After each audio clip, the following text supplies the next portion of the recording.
The ACT is a standardized test comprised of 4 to 5 subjects. There's math, English, reading, science, and writing. The cumulative score of all these sections are recorded on a student's high school transcript and sent out to colleges and universities for admissions. I want to talk about the disadvantages of using these SAT or ACT scores for universities and colleges to accept or decline people into their school.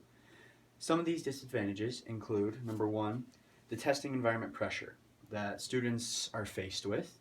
Number two, the statistical problems with the ACT scores.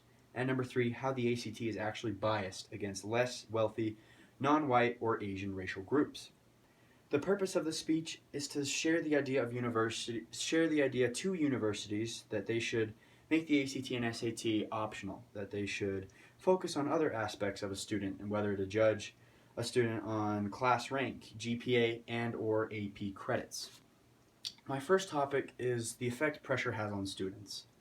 I have personally felt this because I'm not a very good test taker. The pressure of the testing environment to me is very, very hard to overcome.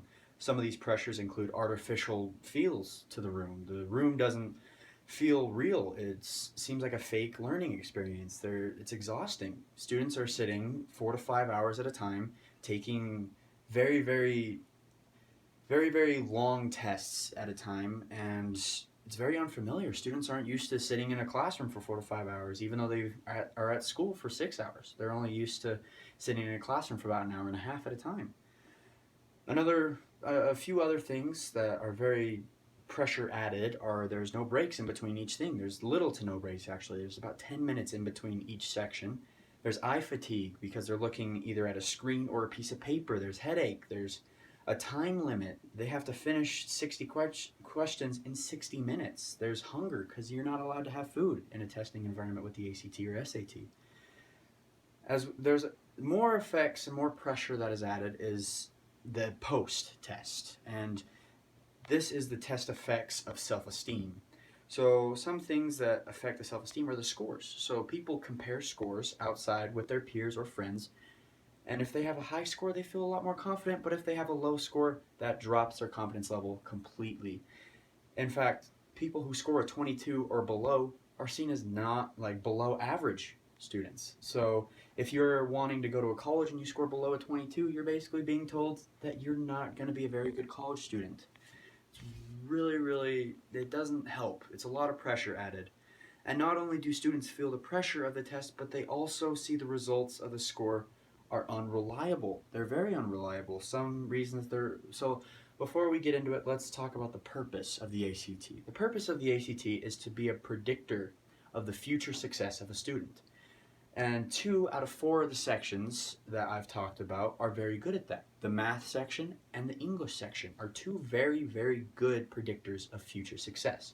Between your freshman and sophomore year, those 2, whatever you get on those 2 sections will reflect on your score.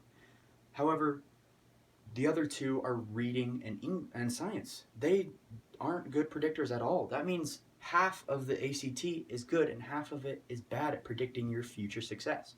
This is why the ACT is really unreliable.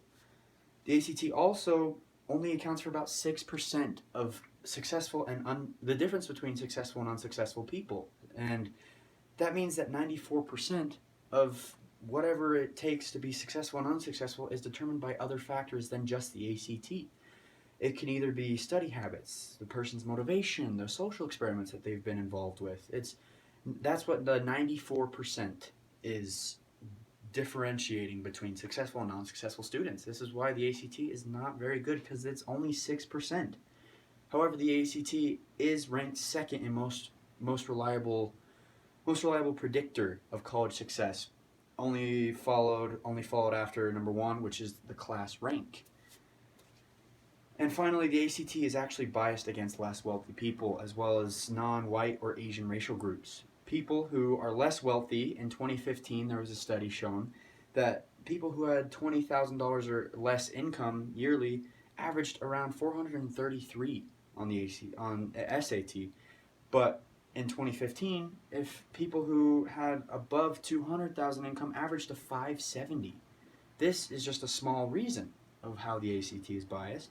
And also racial groups are involved with this. In 2018, Asian and white students all over America scored 1100 or above on average on the SAT. However, in the same study, non-Asian and white students averaged about 1,000. This is a huge margin and a huge bias between non-white, wealthy, and non-Asian students. Because of this, less wealthy students are less likely to get into college that they want. They can't get an education because of their score. They're forced to have low-income jobs. Their kids after them are forced to be in the same situation because they're growing up in a non-wealthy place, non-wealthy environment. This is how the bias keeps the less wealthy as the less wealthy. The ACT and SAT are beneficial in some ways, but the drawbacks outweigh the benefits dramatically.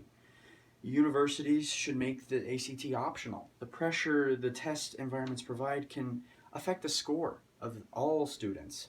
2 out of 4 sections are good predictors, but 2 aren't. That leaves 50% of the ACT just thrown at the kids. 6% of the difference from the ACT determines whether a student will be successful or non-successful, and 94% is determined by something completely different. And seeing as how the ACT is ranked second and the best predictor of future success is very, very troubling to me. High school GPA, class rank, and AP credits should be what colleges use to look for it and accept or decline their students. And this is why the ACT is such a disadvantage.